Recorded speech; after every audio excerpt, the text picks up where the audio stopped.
Allah tentang bagaimana nuansa kehidupan di bumi itu bisa dijalani dan dirasakan bila ditempuh dengan cara yang benar.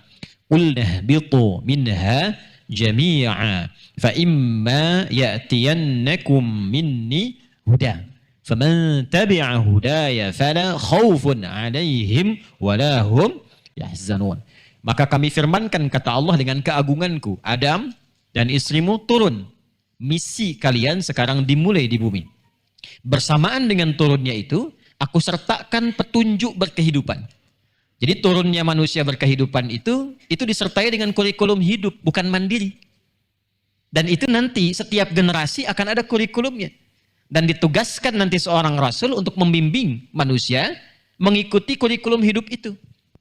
Jadi sejak Nabi Adam turun, kata Allah, fa imma ya'tiyannakum minni huda, bersamaan dengan kalian turun itu, aku sertakan petunjuk berkehidupan. Aku berikan kurikulum hidup. Faman tabi'a hudaya, siapa yang mengikuti kurikulum kehidupan ini, maka aku jamin, kata Allah, fala khaufun 'alaihim wala hum yahzanun. Di setiap etapa kehidupan yang ia lalui, aku akan berikan pendampingan berupa la khaufun, tidak ada kegelisahan. Tidak gelisah itu artinya tenang. Wala hum yahzanun, dan tidak diliputi kesedihan. Tidak diratapi kesedihan. Tidak sedih itu artinya apa? Senang. Jadi konsep dasar hidup di dunia itu adalah tenang dan senang. Jadi ketika Anda di sini, senang. Ketika Anda di sana, senang. Di sini, di sana, di mana-mana. Nah itu. Bukan cuma hatinya, pikirannya, fisiknya, segalanya. Cuman syaratnya satu, ikuti petunjuk hidupnya. Anda di kantor kan ada aturan. Ya kan? Ikut aturan, bagus kan? Nilainya bagus, fasilitas bagus, gajinya naik, segalanya diberikan. Anda ikut aturan Allah, apa yang Allah tidak punya? Dan ini Allah langsung menjamin. Sepanjang mengikuti petunjuknya. Karena itu semua petunjuk dan kurikulum hidup yang Allah berikan kepada para nabi untuk dibimbing dan dijelaskan, itu nama pokoknya sama, hudan. Saya pernah terangkan kan dulu ya. Zaman Nabi Adam disebut hudan. Zaman Nabi Musa, lompat dikit lah biar cepat, disebutnya hudan juga. Nabi Musa diberikan kitab namanya apa? Taurat. Taurat itu fungsinya menjadi hudan, kurikulum hidup. Quran surah ke-17 Al-Isra ayat yang kedua. Wa ataina Musal kitaba. Dan dengan keagunganku diberikan kepada Musa alaihissalam kitab namanya Taurat. Wa ja'alnahu huda li bani Israel. Dan di dalam Taurat itu ada kurikulum kehidupan. Untuk siapa? Umat di masa itu. Generasinya Nabi Musa. Apa nama umatnya? Bani Israel. Nanti zaman Nabi Isa ada Injil. Injil itu isinya apa? Hudan. Fihi hudan. Kata Allah di surah Al-Ma'idah. Di dalam Injil itu juga ada hudan. Cuma nama setiap nabinya dibedakan kitabnya untuk menunjukkan kekhususan di setiap generasinya. Karena setiap generasi itu karakteristiknya beda-beda. Zaman Nabi Musa karakternya nggak sama dengan zaman Nabi Isa. Keadaannya tidak serupa. Karena itu diberikan kurikulum sesuai dengan keadaan hidupnya. Sesuai dengan karakter umatnya. Yang terakhir, Nabi terakhir, untuk generasi terakhir sampai kehidupan manusia, kitabnya pun disebut hudan. Namanya dibedakan untuk menunjukkan perbedaan dengan kitab-kitab sebelumnya yang menunjuk pada perbedaan generasi. Nabi Muhammad SAW diberikan kitab namanya apa? Al-Quran itu secara pokok fungsinya disebut dengan hudan. Al-Baqarah ayat 185. Syahrul Ramadan alladzi unzila fihil Quran hudan linnas. Karena itu kita akan keluarkan di antara hudan itu apa yang membuat kita bisa bahagia, tentram dan nyaman sampai kita kembali kepada Allah Subhanahu wa taala. Al-Baqarah ayat 25. Mohon izin saya lambatkan uraiannya. Yang kedua saya ingatkan, ngaji dengan kami mesti agak sabar. Karena kita mengurai sedikit agak detil setiap hurufnya. Bismillahirrahmanirrahim. Quran surah kedua ayat 25. Di mushaf standar paling kanan sebelah atas ya, untuk menyamakan. Kita tuliskan dulu sebagiannya dulu sedikit, setelah itu kita i'rab dulu ya, untuk menemukan kedalaman makna setiap huruf Al-Quran serta posisinya yang merangkai setiap katanya. Bismillahirrahmanirrahim. Wa basyiril ladzina amanu. Basyiril ladzina amanu wa 'amilus salihati. Saya agak percepat sedikit. Anna lahum jannatin tajri min tahtihal anhar. Ya. Sampai sini dulu.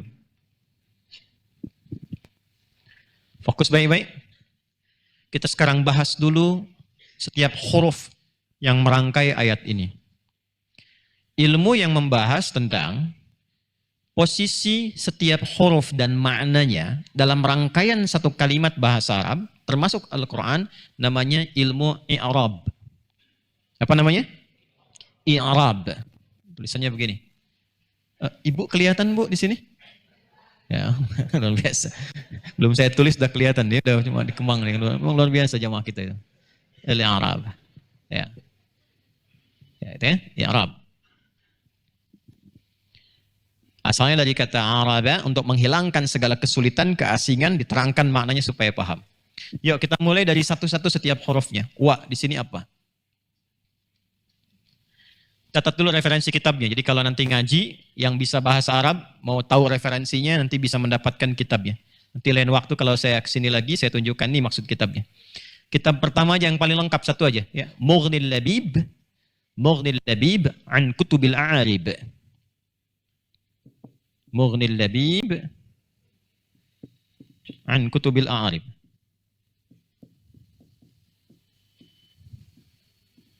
Karangan Ibnu Hisham. Karangan Ibnu Hisham. Jadi Mughnil Labib an Kutubil A'arib ini itu menerangkan setiap makna huruf dalam bahasa Arab. Maknanya apa? Misal, A itu ada berapa makna? Alif ada berapa makna? Apakah untuk memanjangkan kalimat? Apakah untuk istifham? Apakah untuk nida? Ada berapa makna? Ba, kita kan taunya ba saja kan? Ba itu ada berapa makna? Ada 14. Apa saja 14 itu? Jadi kalau kita tahu ini, ngaji, pertama baca Bismillahirrahmanirrahim. Ba di situ maksudnya apa? Apakah musahabah? Apakah ilsaq? Apakah sababiyah? Apakah ghayah? 14 makna. Nah ini kitabnya. 2 jilid. Ya, satu jilidnya kurang lebih 300 sampai 400 halaman. Kalau mau langsung ke ngaji i'rabnya, ada namanya I'rabul Quran, karya Ad-Darwishi. Ya, I'rab Al-Quran. Ini lengkap, warna hijau jilidnya. Karya Syekh Ad-Darwishi. Ini cukup lengkap ya. Nah, sekarang kita masuk waw di sini. Waw itu banyak. Ada waw yang namanya waw ataf. Menyambungkan informasi dengan yang sebelumnya. Ya, menyambungkan informasi dengan yang sebelumnya. Jadi kalau ada misalnya kalimat disampaikan, tiba-tiba setelah itu ada waw, maka akan diterangkan setelah waw masih nyambung dengan sebelumnya. Itu disebut dengan waw apa? Ataf. Di sini saya agak cepat, waktunya terbatas. Ini wawnya disebut dengan waw istinaf. Ya, wawul istinaf. Al-istinaf. Saya pernah terangkan saat kita mengi'rab ayat 24 ya, pertemuan lalu. Waw istinaf itu adalah huruf yang dimunculkan untuk menunjukkan satu informasi baru yang tidak sama dengan informasi sebelumnya, tapi terkadang memberikan keterkaitan secara tidak langsung. Ulangi. Waw yang menunjukkan satu informasi baru yang tidak sama dengan informasi sebelumnya, tapi terkadang menunjukkan keterkaitan dengan informasi sebelumnya yang telah disampaikan. Walaupun secara tidak langsung. Baik, sebelum ayat 25 ada ayat berapa? 24 kan? Baik. Ini ayat 25, sebelumnya ayat 24. Masih ingat ayat 24 tadi berbicara tentang apa? Tentang ancaman pengingat dari Allah Subhanahu wa taala bagi orang-orang yang tidak mau sadar, diingatkan sampai memilih bertahan untuk kufur, memilih bertahan untuk menjadi pribadi yang tidak baik sampai dia wafat. Ini ancamannya loh kata Allah. Ya kan? Setelah sampai di ayat 24 tuntas seperti ini, kan tadi di akhir maghrib kita tutup dengan kalimat, ya Allah, kami ingin kembali. Kami ingin baik. Kami ingin jadi orang yang taubat. Ingin jadi orang yang mulia dalam pandanganmu. Ingin sukses dunia dan bahagia akhirat. Bagaimana caranya? Maka dijawab oleh Allah, nih aku buka informasinya. Maka digunakanlah huruf waw. Ya, paham maksudnya? Aku buka informasinya. Ada informasi baru untuk kalian yang mau taubat. Untuk kalian yang mau beriman. Untuk kalian yang mau mengimplementasikan imannya dengan amalan-amalan berikut yang aku tuntun lewat Rasul yang aku pilih. Jelas sampai di sini? Baik ya. Nah, ini karena kalimatnya kalimat baru untuk orang yang mau kembali kepada Allah, maka dibukalah dengan huruf waw yang menunjukkan informasi baru yang tidak sama dengan sebelumnya. Tapi ada keterkaitan tidak langsung, seakan memberikan kesan bahwa, hey, konsisten ya, jangan sama dengan yang sebelumnya. Kamu kan mau kembali, kalau mau kembali, lakukan ini, jangan sampai bertahan dengan orang-orang yang masuk di golongan sebelumnya, yaitu ayat 24 dan ayat-ayat sebelumnya. Paham sampai sini? Itu semua makna yang saya terangkan sampai sini, di Quran itu cuma diungkapkan dengan satu huruf, wa. Tuh. Paham? Ya, jadi kalau ngaji gini kerasa sih. Jadi kalau disebutkan ayat 25 baru kita baca wa, artinya ajakan ke kita. Katanya kamu mau tobat, mau balik, mau dapat kebahagiaan, kan? Nah, maka ini yang dimaksud huruf waw di sini. Maka sebelum dibuka oleh Allah, apa amalannya? Apa hasilnya, apa yang didapatkan, diapresiasi dulu oleh Allah orang-orang yang ingin kembali kepadanya. Ini yang saya sering katakan, Allah sangat mencintai pelaku maksiat yang mau bertobat. Dan lebih mencintai pelaku maksiat yang mau bertobat dibandingkan dengan orang soleh yang tidak pernah merasa salah. Ingat ya?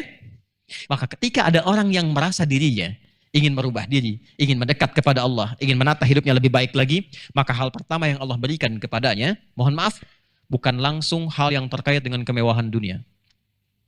Bukan kedalaman pengetahuan, tapi Allah berikan apresiasi dulu dengan mengucapkan kalimat selamat dan memberikan kabar gembira. Wa basyiril ladzina amanu wa 'amilus shalihat. Wa basyiri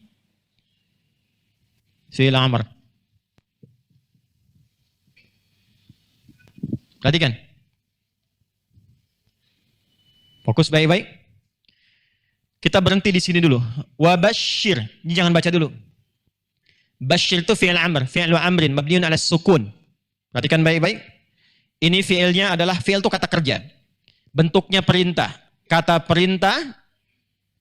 Fokus baik-baik. Yang disusun dengan kalimat yang tegas. Dan diperintahkan kepada orang kedua secara langsung. Wa fa'iluhu, sedangkan fa'ilnya ya yang menjadi objek dari perintah ini dhamirun mustatarun takdirhu anta. Ini ada kalimat yang tak nampak. Di dalam ilmu balaghah ini asalnya begini, wa basyir anta. Asalnya begitu.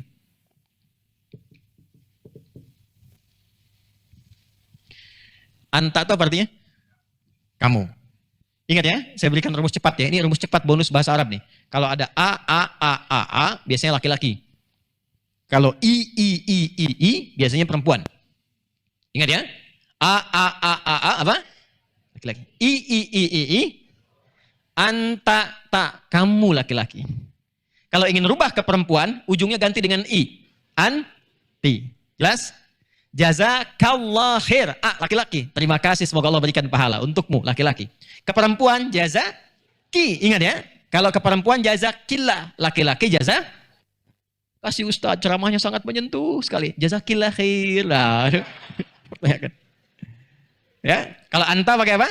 Laki, anti, perempuan. Jadi setiap ada i, nanti kalau ngaji bahasa Arab, belajar ilmunya, kita bisa paham. Kenapa perempuan identik dengan i? Karena i itu kasrah. Ya, kasrah itu menunjuk sesuatu yang pecah, yang kecil, yang lembut. Kasrah zujaj, kacanya pecah sampai muncul pecahan-pecahan yang kecil, terasa lembut. Karena perempuan lekat dengan kelembutan, halus, suaranya minimal lebih kecil dibanding laki-laki, makanya pakai kasrah. Jelas ya? Jadi kalau antum nginap i'tikaf di sini, pulang jam 3, depan pohon ada gak usah lari, tunjuk kasrah ya, gitu ya. Anta asalnya begini, wabasyir anta. Anta di sini kamu laki-laki. Kira-kira kalau Allah perintahkan, perintahnya kepada siapa? Kalau menunjuk kamu, pada siapa? Rasulullah sallallahu alaihi wasallam. Bukankah Nabi diperintahkan oleh Allah membimbing kita? Menerangkan Quran? Membawa kita pada kebaikan? Karena itu asal kalimatnya begini, wa basyir anta ya Muhammad sallallahu alaihi wasallam. Saking Allah mencintai orang tobat, saking Allah mencintai pelaku maksiat yang mau tobat, bahkan orang ingin mendekat kepadanya, sampai dengan terhormat diperintahkan Nabi Muhammad SAW untuk menyambut orang tobat itu dan memberikan kabar gembira kepadanya. Itu nanti kalau masuk ke ayat 223 kita akan temukan kalimat innallaha yuhibbut tawwabina wa yuhibbul mutatahhirin. Allah tuh sangat cinta dengan orang tobat. Di saking cintanya dengan orang tobat, sampai Nabi Muhammad SAW diperintahkan oleh Allah kepada setiap hamba yang mau mendekat kepada Allah, ya Muhammad SAW berikan kabar gembira pada orang itu. Yang diperintahkan itu Rasul terbaik, orang paling mulia, lahir di tempat mulia, tingkat adabnya paling mulia, akhlaknya paling mulia, paling dekat dengan Allah. Orang yang paling mulia ini diperintahkan oleh Allah memberikan kabar gembira kepada setiap hamba yang ingin merubah hidupnya supaya lebih dekat dengan Allah Subhanahu wa taala. Apa kalimatnya? Wabasyir, dan berikanlah kabar gembira hai Muhammad sallallahu alaihi wasallam. Paham sampai sini? Jadi maksud saya begini, kalau sampai Nabi diperintahkan untuk menyampaikan berita kabar gembira ini, maaf ya, berarti istimewa. Kan? Istimewa. Siapa yang tidak menginginkan mendapat kabar gembira dari Nabi sallallahu alaihi wasallam? Anda dapat kabar gembira dari kantor di telepon, sampai bahagia ngundang kawan makan bersama. Sekarang Allah perintahkan pada Rasulullah memberikan kabar gembira. Maka, maaf, sangat disayangkan dan sangat tercela kalau tidak ada yang merespon seruan dan kebahagiaan itu. Teruskan. Siapa yang diberikan kabar gembira ini? Kita belum ngaji maknanya ya. Kita baru ngaji setiap susunan kalimatnya. Alladzina amanu. Kata alladzina amanu kurang lebih di Quran disebutkan sebanyak 89 kali. Alladzina ini sendiri yang ini. Perhatikan baik-baik. Disebutkan sebanyak 1080 kali dalam Al-Quran. Kata alladzina. Ini disebut dengan isim mausul. Kata sambung yang menunjukkan kepada objek tanpa batas. Siapapun. Jadi kalau sudah menggunakan alladzina, mau laki-laki, mau perempuan, mau besar, mau kecil, mau kaya, mau cukup, mau hebat, pintar, biasa, tercakup di dalamnya. Jadi ternyata, saking sayangnya Allah Rahman dan Rahimnya kepada hambanya, itu diberi kesempatan yang sama setiap hambanya. Kata Allah, Muhammad SAW, berikan kabar gembira kepada semuanya tanpa kecuali. Siapa yang ingin dekat denganku? Siapa yang ingin rahmatku? Siapa yang ingin berubah? Siapa yang ingin meninggalkan kebiasaan buruk ya kata Allah? Berubah menjadi lebih baik. Berikan kabar gembira kepada mereka, siapapun tanpa kecuali.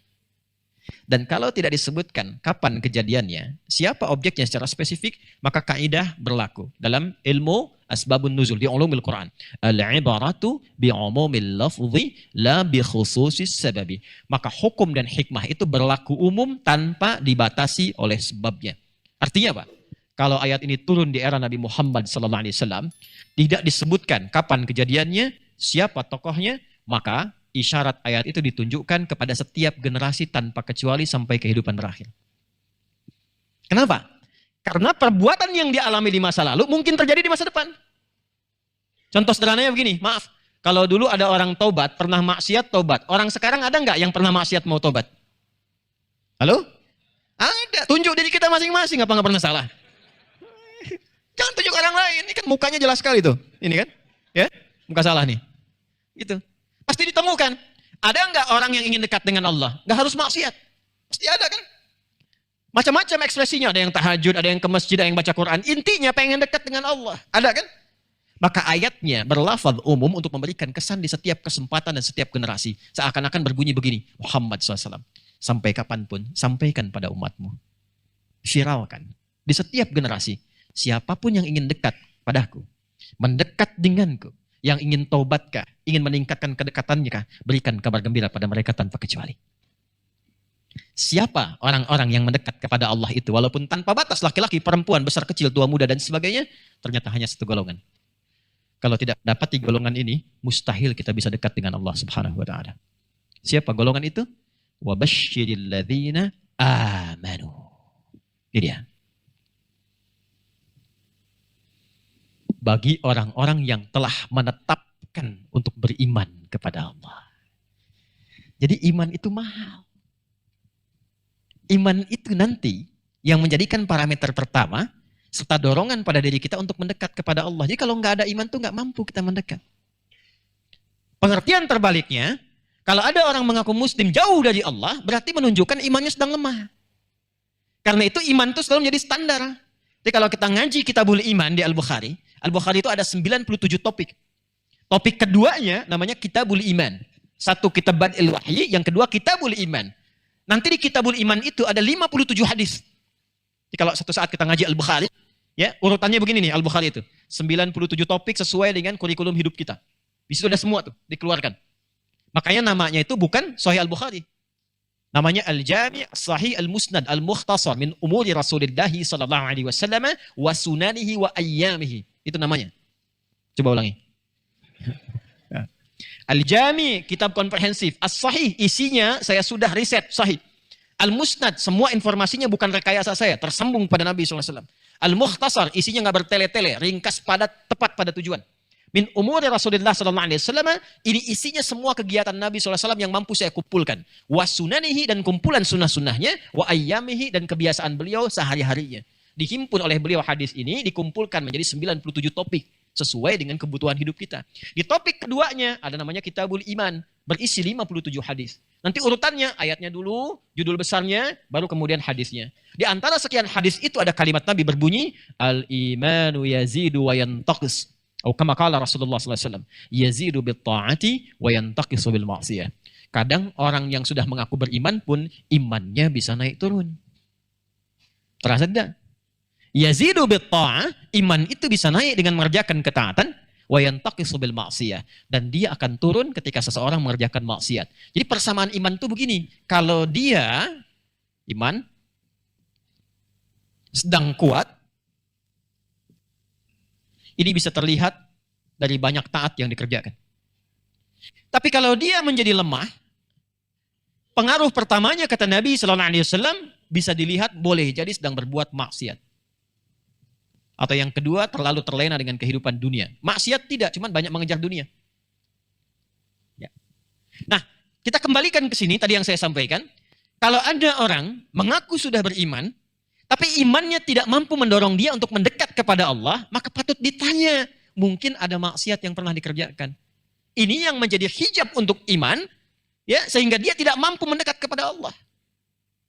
Makanya kalau orang sudah beriman itu, Bapak Ibu sekalian, ya, fokus baik-baik, itu setiap tubuhnya dari ujung kepala sampai ujung kaki dibimbing oleh Allah, diberikan cahaya dalam imannya untuk dibimbing semua bagian tubuhnya dalam bersikap. Makanya kalau sudah beriman, itu cara bersikapnya itu beda. Cara berperilakunya akan lain. Contoh ya, ini seringkali saya sampaikan. Perhatikan baik-baik. Sebelumnya saya tanya dulu, kita beriman? Kenapa lemas dan suaranya kecil? Iman, insya Allah. Kita beriman? Alhamdulillah. Apa buktinya? Alhamdulillah, salat. Sekarang perhatikan. Sekarang bagaimana cara mengukur tingkat keimanan kita? Iman itu tempatnya di mana? Kalbu. Kalbu itu bagian terdalam diri kita. Nanti lain waktu kita ngaji lebih dalam lagi. Perhatikan sini. Kalau iman sudah masuk ke kalbu, nanti ada cahaya yang terpancar dari iman, membimbing seluruh tubuh kita untuk bersikap, berperilaku. Dari ujung kepala sampai ujung kaki. Contoh, saya ambil satu saja. Ini mata ya. Saya sering sampaikan ini. Apa fungsinya mata? Nah, standar fungsi mata itu melihat. Standarnya. Semua manusia ketika ditanya, apa fungsi mata, dia akan katakan melihat. Tapi beda mata orang beriman. Ketika iman sudah masuk ke dalam dirinya, maka dalam iman itu akan ada cahaya yang membimbing seluruh tubuhnya untuk bersikap. Dia masuk ke mata. Maka mata, tanpa kita sadar kadang-kadang, dibimbing oleh imannya untuk menatap apa yang diperkenankan oleh imannya saja. Karena itu ketika Allah menyebutkan fungsi mata pertama kali, imannya dulu disebutkan sebelum matanya. Quran surah ke-24, surah Cahaya, ayat 30 untuk laki-laki, ayat 31 untuk perempuan. Qul lil mu'minina, ayat 30. Muhammad sallallahu alaihi wasallam, kata Allah, viralkan. Saya sekarang sedang senang memilih kata viralkan dibandingkan dengan katakan. Karena sekarang momennya momen viral kan. Kalau sudah viral itu like, share, and subscribe. Nah, kalau sudah Nabi, Quran bicara, Allah menyampaikan firman, Nabi sudah menyampaikan hadisnya, nggak usah komen lagi. Tinggal di subscribe. Lihat baik-baik. Qul lil mu'minina, Muhammad SAW viralkan pada setiap insan beriman. Ingat kalimatnya menggunakan isim fa'il loh. Isim fa'il itu lebih kuat, pemilik iman. Kalau ini kata kerja, nanti kita bahas setelah ini. Mukmin dengan amanah itu beda maknanya. Walaupun diterjemah diartikan sama-sama orang beriman. Amanu dengan mukminun itu tidak sama. Amanu telah beriman. Kalau imannya sudah melekat pada jiwanya, berubah namanya dari amanah menjadi mukmin. Jamaknya mukminun. Karena itu yang bisa meraih kebahagiaan itu mukminunnya. Kalau amanu masih latihan, makanya bentuknya kata kerja. Ketika disebutkan amanu, pasti setelahnya banyak pekerjaan. Pekerjaan itu yang melatih iman konsisten dalam diri kita. Kalau sudah konsisten, berubah namanya dari amanu menjadi mukminun. Karena itu ketika sudah menjadi mukminun, kebahagiaan itu pasti terjamin. Itu yang dimaksudkan surah ke-23 Al-Mu'minun di pembukanya. Qad aflahal mu'minun. Bukan qad aflahal ladzina amanu. Nah kata Allah, kullil mu'minina, viralkan Muhammad SAW. Pada setiap pemilik iman yang sejati. Yaghuddu min absarihim. Imannya akan membimbing pandangannya supaya melihat yang baik-baik saja. Ketika yang dilihat tak baik menurut imannya, maka ia akan membimbing untuk memalingkan pandangannya. Di ghaddul basar itu bukan tidak melihat, tapi memalingkan pandangan dari yang tidak layak dilihat menurut imannya. Dan itu maaf, ukurannya itu akan sama semua bagi setiap insan beriman. Gak akan beda. Semakin kita meningkatkan amal saleh, semakin dekat dengan Allah, itu cahayanya semakin kuat. Makanya hal-hal yang bertentangan dengan hukum Allah, yang dekat dengan maksiat, yang tidak disukai Allah, itu jangankan didekati, dilihat aja gak mau. Ya. Buka handphone, pengen lihat kajian. Terus muncul gambar yang tidak elok. Itu gak usah disuruh, gak usah diminta, imannya langsung bilang palingkan. Dipalingkan dulu tuh. Ya. Terus dia kadang-kadang dia, astagfirullahaladzim. Kan? Dibuang tuh. Kenapa ketawa? Seringnya kan istighfar tapi gak berpaling kan? Astagfirullahaladzim. Astagfirullah. Gak bagus nih Ustaz Umar nih, astagfirullah nih. Tapi dilihat. Jadi itu otomatis itu. Ya, dia gak akan mau. Ini hal yang paling sederhana, paling basic sekali. Tapi kalau dibawa ke kegiatan kita, antum jangankan disuruh korupsi. Disodorin proyek yang gak jelas aja, antum gak mau lihat. Kalau benar-benar beriman. Makanya Nabi mengatakan, la yasrikul mu'min indama yasrik fahuwa mu'min. Orang beriman tuh kalau benar imannya gak mungkin mencuri. Saat dia mencuri, ada iman dalam dirinya, itu gak mungkin. Karena kalau imannya benar, pasti akan dibimbing, jangan lakukan itu. Keluar dari masjid, ada sendal yang bagus. Itu kan? Dipalingkan, jangan dilihat. Bukan punya kamu. Tapi kalau imannya lemah, apalagi tipis, jangan dihilangkan kesempatannya. Nah, itu yang saya maksudkan. Insan beriman itu, kalau imannya sudah melekat betul-betul pada jiwanya, nanti ada cahaya. Membimbing dia, matanya ini yang dilihat. Perempuan juga begitu, karena ayat 31 untuk perempuan. Wa kullil mu'minati yaghdudna min absarihinna. Demikian pada insan beriman perempuan. Kalau benar-benar beriman, pandangannya akan dijaga. Turun ke lisan, dari mata turun ke lisan dulu, baru ke hati. Di sini. Ya. Lisan dulu di sini. Makanya ada yang kena dari mata, ada yang kena dari lisan. Laki-laki kebanyakan kenanya di mata, perempuan kenanya di lisan. Hati-hati ibu, terima telepon yang tidak jelas tuh. Ya. Atau terlalu meminta petunjuk ustadz, tapi nggak pernah konsultasi dengan suami, hati-hati juga tuh. Ya, harus balance. Bali. Turun ke lisan, contoh kedua, Quran surah 49 Al-Hujurat. Ayat 11 sampai dengan 12. Imannya dulu. Ya ayyuhalladzina amanu la yasra qaumin qaum. Selanjutnya apa? La yaghtab ba'dukum ba'da. Jangan saling mencela. Jangan bikin hoax. Jangan bergibah. Jangan menyakiti orang lain dengan lisannya. Itu kalau benar beriman. Sekarang tanyakan, yang basic itu sudah nampak belum dalam kepribadian kita? Jangan-jangan ngaji Quran, ikut ta'lim, tapi lisannya masih sulit dikontrol. Ada yang masih senang mencela. Ada yang masih senang merendahkan. Sekarang lisan pindah ke tangan tuh. Sekarang agen untuk bicara itu, juru bicaranya pakai tangan. Itu sudah diisyaratkan di surat Yasin. Al-yawma nakhtimu ala afwahim. Fatukallimuna aydihim. Wa tashhadu arjuluhum. Bima kanu yaksibun. Nanti tangan yang bicara. Sekarang sudah ditunjukkan di dunia. Tangannya sekarang bicara. Lisannya emang diam. Cuman statusnya di media sosial. Nyelekit banget. Aku nggak nyangka ya, dia memang begitu.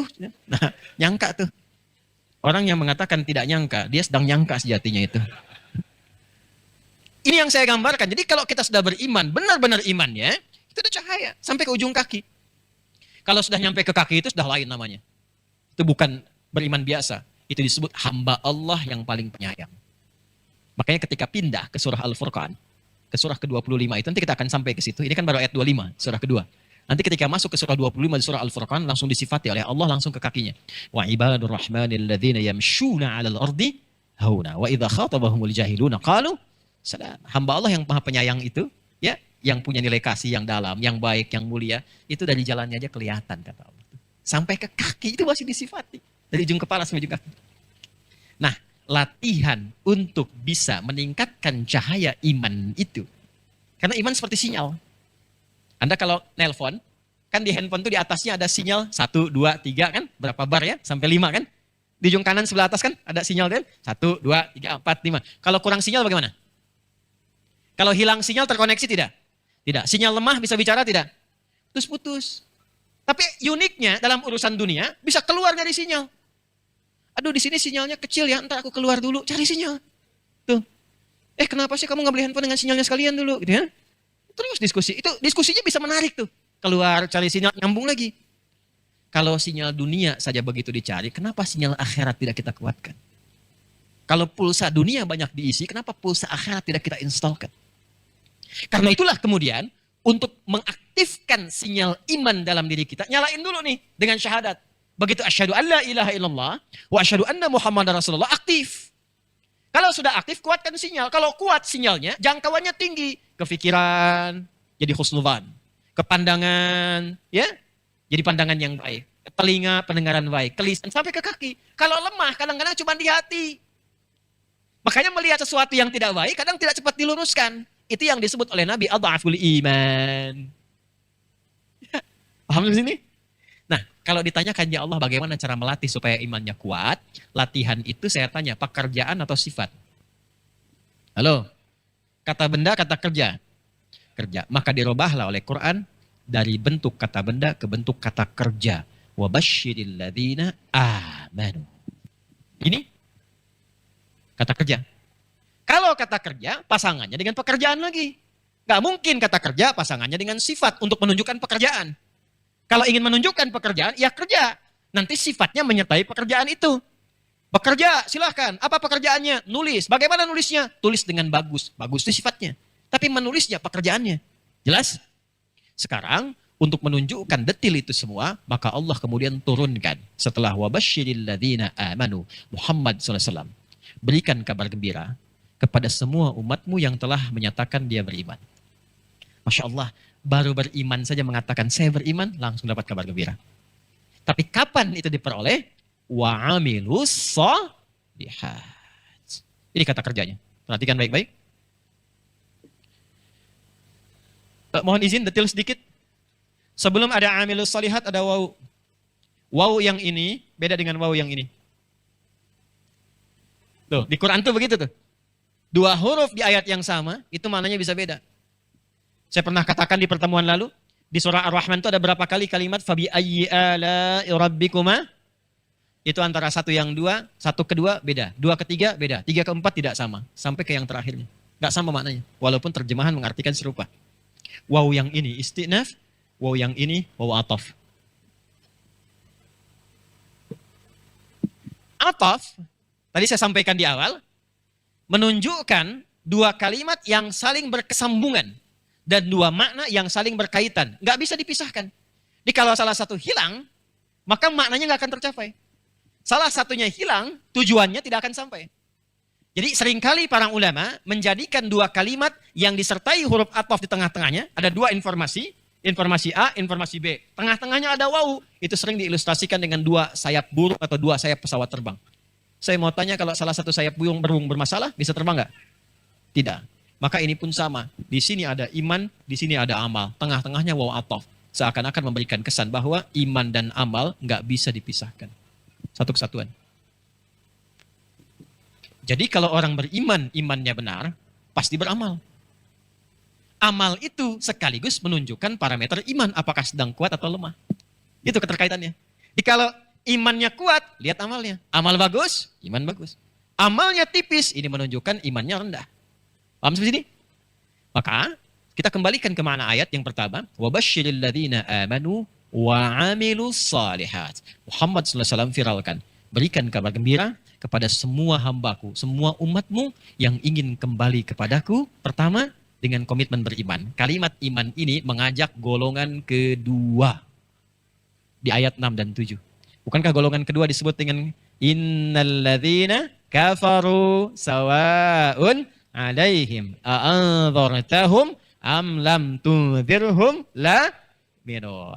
Maka kalimat iman di sini itu sekaligus tafsir detil dari ayat yang ke-6, menunjuk kepada orang-orang yang kufur pun masih diberi kesempatan oleh Allah sampai ujung nyawanya di kerongkongan untuk mau beriman. Kurang baik apalagi Allah. Kenal Firaun? Ya. Nah, tahu namanya aja gitu ya. Baik. Firaun itu kan saya sering katakan, maaf, makhluk paling zalim yang dilestarikan dalam Al-Quran. Yang diabadikan bukan hanya namanya, Pak. Dan ingat ya, itu bukan nama asli, itu gelar. Yang melekat pada satu jabatan. Raja Mesir, Faraoh. Bahasa Arabnya Firaun. Ini memberikan pesan kepada kita, hati-hati dengan jabatan. Kalau tak mampu mengelola, bisa berpotensi menjadi zalim. Maka ditunjukkanlah sebuah kisah, dan solusinya itu indahnya Quran. Saya mau gambarkan gini aja lah. Maaf ya, Firaun itu satu-satunya makhluk di muka bumi yang lantang mengatakan dan mengaku sebagai Tuhan. Dan diabadikan kalimatnya di Quran. Ana rabbukumul a'la. Nanti ada lagi Namrud yang kedua di kisah Al-Baqarah itu. Ya, di ayat ke-258 sampai 259. Alam tara ilal ladzi haja Ibrahim. Tapi Firaun lebih daripada itu. Langsung mengatakan, Ana rabbukumul a'la. Saya Tuhan kalian yang paling agung. Satu-satunya makhluk di muka bumi dan di lisannya mengaku Tuhan. Dan belum pernah sampai sekarang saya dengar ada manusia mengaku Tuhan. Di KTP sih ada orang namanya Tuhan tuh. Di KTP pernah saya lihat tuh. Ya kan? Ya kan? Pernah ya? Ada yang tulisannya Tuhan kan? Itu kalau dibaca cepat jadi aneh tuh. Ya Tuhan. Tuh. Tuh. Ya, tapi nggak ada orang ngaku. Orang paling sekarang, semaju-majunya sekarang, paling banter ngaku Nabi. Nabi. Ya, pernah sih ada malaikat Jibril yang aku pernah malaikat tuh LE kan? Ya, dan pernah minta izin gubernur terdahulu di Jakarta untuk mendaratkan malaikat Jibril di Monas tuh. LE. Kita tangkap polisi. Alhamdulillah kita dukung ya. Polisi kita jangankan teroris, malaikat ditangkap tuh ya. Diberikan pembinaan telah meninggal ya beberapa waktu lalu. Tapi paling tinggi pengakuannya malaikat Firaun aku Tuhan. 2. Hobinya bunuh orang. Disampaikan akan ada seorang bayi yang kemungkinan mengganggu singgasandamu, keluar dekrit. Apa dekritnya? Dampingi seorang ibu yang tengah mengandung oleh satu prajurit, bekali langsung dengan pisau. Ya, kalau Anda baca ada Al-Bidayah wa Nihayah karya Al-Imam Ibnu Katsir. Ya, Anda kalau buka di jilid yang kedua, ya, di halaman 10 paling kanan sebelah atas tuh. Itu dikisahkan bagaimana perjuangan ibundanya Musa alaihissalam menghindari kejaran dan intel-intelnya Firaun pada saat itu yang siap mengeksekusi. Jadi perintahnya jelas. Nanti diabadikan di Al-Baqarah ayat 49. Wa idz najjainakum min ali fir'aun yasumunakum su'al adzab. Disebut oleh Quran sebagai seburuk-buruknya hukuman, seburuk-buruknya siksaan. Dampingi kalau lahir perempuan, bebaskan. Tapi kalau lahir laki-laki, sembelih langsung di hadapan ibu yang baru melahirkannya. Dan cara menyembelihnya pakai dzabaha. Dzabaha itu jatuhkan dulu, sembelih. Ya, makanya Nabi mengatakan idza dzabhtum fa ahsinu dzibah untuk hewan. Kalau kalian menyembelih hewan sembelihan, ya seperti sapi, kerbau, kambing, dan sejenisnya, kan dijatuhkan dulu ya. Jatuhkannya yang halus tuh, makanya ada tekniknya. Tapi unta tidak menggunakan kalimat dzabaha, digunakan kalimat nahara. Fasalli lirabbika wanhar. Nahara itu menyembelih tanpa menjatuhkan. Makanya unta nggak dijatuhkan, unta tuh langsung dalam berdirinya. Tapi kayak kambing, kerbau, dan sejenisnya, jatuhkan dulu, itu baru disembelih. Kalau menjatuhkannya kencang dan digorok berkali-kali, itu menggunakan tasydid. Dzabbaha yudzabbihu. Saking bencinya Firaun, kalimatnya di Quran dilupiskan dengan kata dzabbaha yudzabbihu. Yudzabbihuna abna'akum. Kalau benar lahir laki-laki, banting ke bawah, gorok berkali-kali di hadapan ibu yang baru melahirkannya. Gitu kita kalau ngajinya tuh, menggunakan pendekatan itu. Kejamnya luar biasa. Yang ketiga, sifatnya itu cepat marah. Dan kalau sudah marah, taruhannya nyawa. Saya nggak suka dengan rambut orang itu. Pisahkan kepala dari badannya tuh. Jadi bukan nyuruh-nyukur, Mas. Untung antum gak hidup zaman Firaun tuh. Alhamdulillah. Bukan disuruh dicukur, pisahkan kepala dari badannya. Makanya Nabi Musa itu sebelum berangkat kan doa dulu minta sama Allah. Diabadikan di surah Faha. Rabbi syrahli wa yassirli Wahlul 'uqdatam yafqahu. Ya Allah, lapangkan hatiku. Kenapa minta dilapangkan? Takutnya kalau nggak lapang cepat tersinggung. Orang kalau hatinya sempit, ya orang bertindak sedikit saja kan marah kan? Musa itu kan statusnya Nabi alaihi salam. Kalau Nabi marah, keluar kalimat dikit, ini nyebelin, ya Allah mati aja sekarang, meninggal Firaun.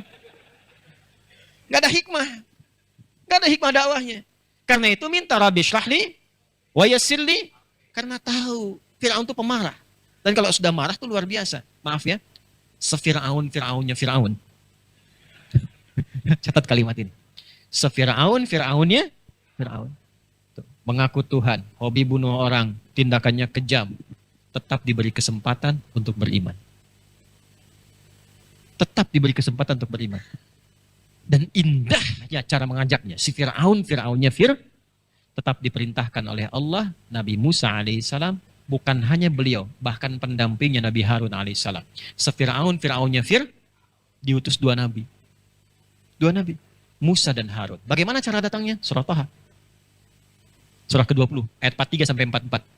Idhaba ila fir'auna innahu tagha. Musa dan Harun datanglah kepada Firaun. Dia sudah mulai menyimpang dari kedudukannya.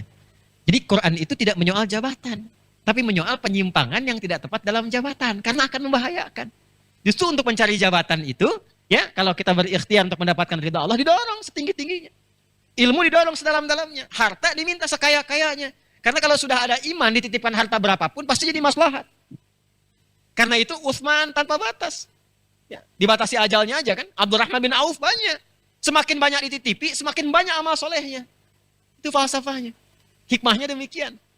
Makanya kan Abdurrahman bin Auf itu bukan hanya kesolehannya, masuk surga itu karena amalan hartanya. Kan kaya itu ada 3 kan. Kaya banget, kebangetan kayanya. Abdurrahman bin Auf itu level ketiga, Utsman itu level ketiga, kebangetan kayanya, tapi masuk surga juga. Ya kan? Ini sudah nggak jelas kayanya, sombong lagi. Ya kan? Dan itu luar biasa gitu teman-teman sekalian. Saya mau balik ya ke sini, saya mau balik ke kalimat iman tadi. Di Fir'aun itu, sejahat-jahatnya dalam konteks hal yang dibincangkan oleh Al-Quran, Allah tetap memberikan keadilan. Diutus 2 nabi. Idhaba ila fir'auna innahu tagha. Datang ya kepada raja itu. Dia telah menyimpang dari jabatannya. Jadi bukan menyoal jabatannya. Musa itu diutus bukan untuk menjatuhkan Firaun sebagai raja, bukan. Untuk membimbing supaya amanah yang diberikan itu terarah dengan baik. Dan tidak diutus untuk mencela juga. Karena itu kalimatnya apa? Faqula lahu qawlan layyina la'allahu yatadzakkara aw yakhsha. Dan katakan kepadanya dengan kelembutan. Tampilkan yang lembut. Mungkin dengan kelembutan itu dia sadar. Jadi kalau ada orang menyimpang, jangan dicela dulu. Jangan dikasari, kita doakan dulu. Mungkin dengan perilaku yang baik itu, luluh hatinya, dan tiba-tiba bisa berubah. Dan mungkin lebih soleh dibanding yang mengajaknya pun sekalipun. Bisa jadi begitu. Termasuk mohon izinnya, mohon maaf nih kalau di komplek ini pun, saya yakin mungkin tidak semuanya muslim semua. Boleh jadi ada yang non-muslim.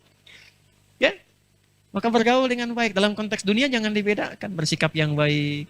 Kalau ada makanan dibagi, ya, olahraga sama-sama, tunjukkan kemuliaan sebagai muslim, sakit dijenguk, jenguk. Ya, bawa buah, bawa makanan terbaik. Bapak, terima kasih perhatiannya baik sekali. Bukan baik, Islam yang memerintahkan saya begini. Kalimat itu yang dimunculkan pertama kali. Jangan dibawa ke pribadi. Ah, memang saya dulu juga biasa begitu. Makanya saya dipilih jadi RT di sini, Pak. Dari dulu memang saya begitu. Nah, itu nggak masuk. Kita itu umat dakwah. Ud'u ila sabili rabbika bil hikmah, sampaikan Islam memerintahkan saya begini. Besoknya kok terasa Pak agak parah penyakitnya misalnya, pesankan ambulan, antar ke rumah sakit, dampingi di situ, carikan dokter terbaik, bantu, koordinasi, sampai ke jiwanya kalimat itu. Ya, ada yang kurang makanan, datangi berikan makanan. Atau tidak diminta pun, Anda masak bagi, jangan sampai kebauan, wanginya aja, ya kan? Anda masak misalnya opor ayam, baunya sampai ke situ, tapi nggak dibagi, begitu keluar candain Anda. Kayaknya tadi enak bawa makanannya. Emang enak sih, cuman sayang ente kafir. Bukan begitu caranya. Anterin. Pagi Pak, pagi. Ini masak istri nih, cobain ya. Ya rasanya saya enak, gak tahu kalau Bapak seleranya. Opor, ya. Insya Allah baik banget. Enggak, saya baru baca Quran, diminta berbagi. Oh, baik lagi. Besoknya kan dia sudah mulai ngetok lagi. Assalamualaikum. Bisa salam tuh. Kan? Mau balikin panci Pak. Oh ya makasih banyak, enak banget tuh. Terus mau nanya lagi, apakah hari ini Quran juga memerintahkan berbagi lagi? bagi berikan kebaikan dan seterusnya. Nah, kalau itu bisa dilakukan, maka naik status di hadapan Allah Subhanahu wa taala. Pribadi yang biasa ini menjadi orang-orang yang istimewa dan layak diberikan kabar gembira kalau dia konsisten. Makanya saya katakan, maaf ya, hidayah Allah itu mahal. Fir'aun itu Fir'aun-Fir'aunnya tetap diperintahkan 2 orang nabi sampai ke ujung tenggorokannya. Cuman sayang bengalnya itu nggak diambil peluangnya. Jadi saya sering katakan, sebetulnya itu kalau kita mengaji Quran, kita akan temukan semua mendapatkan hidayah. Saya tuh agak kurang sepakat kalau ada misalnya kalimat begini, dia tidak mendapatkan hidayah. Saya kurang sepakat sebetulnya. Yang ada itu dia tidak mengambil hidayah itu. Kalau di bahasa Arab kadang ada majas, kiasan. Sebetulnya hidayah itu diberikan oleh Allah. Bukan nanti di surah Al-Ankabut, di ayat terakhir. Walladzina jahadu fina lanahdiyannahum subulana. Orang-orang yang serius menempuh jalan untuk mendapatkan hidayah dari kami akan tunjukkan jalannya. Hidayah itu sebetulnya diberikan. Cuman mau diambil atau tidak. Sambil contoh gini, antum pulang kerja, lewat masjid Babu Taubah misalnya depan itu. Lewat situ. Terus dengar suara adzan, Allahu Akbar, Allahu Akbar. Lihat orang ke masjid. Ya, pertanyaan saya, kok bisa antum lewat situ? Bisa saja antum lewat jalan yang lain. Kok bisa pas lihat orang mau pengajian? Itu hidayah. Mahal. Mahal sekali. Buka YouTube, pengen lihat sinetron. Ya, yang kelihatan muncul pertama justru taklim. Yang kelihatan justru potongan-potongan pengajian. Kenapa bisa Anda mendapatkan itu hidayah? Mahal. Karena itu, orang-orang yang berkehidupan, itu selalu diberikan kesempatan oleh Allah sampai penghujung hidupnya untuk kembali menjadi baik. Itu yang menjadikan saya selalu mengatakan, soleh itu hak setiap orang. Soleh itu hak setiap orang. Kalau ada orang yang terlihat kurang baik, maka bantu dia menjadi baik. Bukan diperdalam keburukannya, sehingga dia tidak menemukan jalan untuk kembali. Jelas? Oke. Yuk, pelan-pelan. Sebentar ya. Kita, maaf, sampai jam berapa kita? Wah, sampai jam 12 boleh. Silakan ya, saya 8:30 selesai, antum sampai jam 12 boleh. Ya. Tapi di sini Masya Allah saya dapat informasi DKM, yayasan bahkan sudah menyediakan rumah dakwah di belakang. Ya, dan rumah dakwah yang digunakan juga untuk dakwah transit Ustadz, dan saya dengar juga termasuk jamaah yang jauh-jauh tuh juga difasilitasi bisa istirahat di sini ya. Terus ada juga makanan untuk yang buka puasa saya dengar tuh ya. Kita kan biasa puasa ya, pas Kamis kalian buka itu ada disediakan tuh. Alhamdulillah, mudah-mudahan berkah ya. Pak ya. Nggak tahu yang nggak puasa boleh ngambil atau itu. Yuk, agak dalam dikit, agak dalam ngajinya. Sekarang sampai ini aja dulu. Sampai wa amilus shalihat. Wa basyiril ladzina amanu wa amilus. Sampai sini dulu. Yuk, sekarang kita mulai masuk ke tafsirnya. Yang tadi apa Ustadz? Mukadimah. Ya. Tadi pengantarnya, sekarang baru masuk ke tafsirnya. Bismillahirrahmanirrahim. Wabasyir. Kata wabasyir dari kata basyara yubasyiru tabsyiran.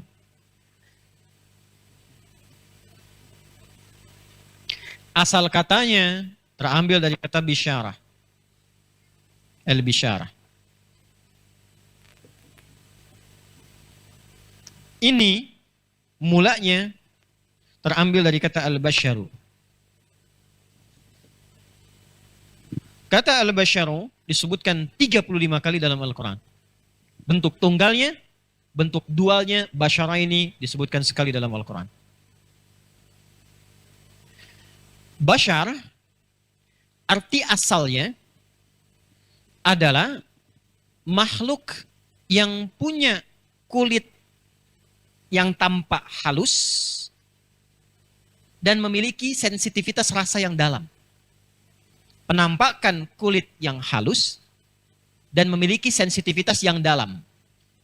Kenapa manusia di dalam Quran disebut dengan bashar? Dan itu nama pertama yang Allah berikan kepada Adam alaihissalam ketika dicipta dan diperkenalkan kepada malaikat dan jin yang telah dulu tercipta. Itu ada di Quran surah 15 Al-Hijr di ayat ke-28. Wa idh qala rabbuka lil malaikati inni ja'il khaliqum basyara min salsalim min hama'im masnun. Kenapa disebut dengan bashar? Karena makhluk yang tercipta ini tampilannya beda dengan jin. Tampilan materi makhluknya tidak sama dengan malaikat. Kalau malaikat dari cahaya, jin dari api yang menyambar-nyambar, ayat 27-nya, wal janna khalaqnahu min narisemum. Kalau manusia diciptakan bahan luarnya terlihat dari kulit halus yang indah tapi sensitif untuk merasa. Awas, pahami dengan baik ya. Makanya kalau kita mau bandingkan diri kita seutuhnya, dibandingkan dengan makhluk apapun selain manusia, ini tampilan terbaik. Yang tampak halus baik. Karena itu seluruh tampilan halus baik, tegak dan ideal itu disebut dengan ahsana taqwim namanya. Kalau sudah ahsana taqwim dengan semua fungsinya, maka berubah nama dari bashar menjadi insan. Karena itulah kemudian di surah ke-95 At-Tin, di ayat yang keempat, Allah menegaskan, laqad khalaqnal insana fi ahsani taqwim. Jadi kalau antum mau bandingkan dengan makhluk manapun, itu tetap tampilan kita yang terbaik.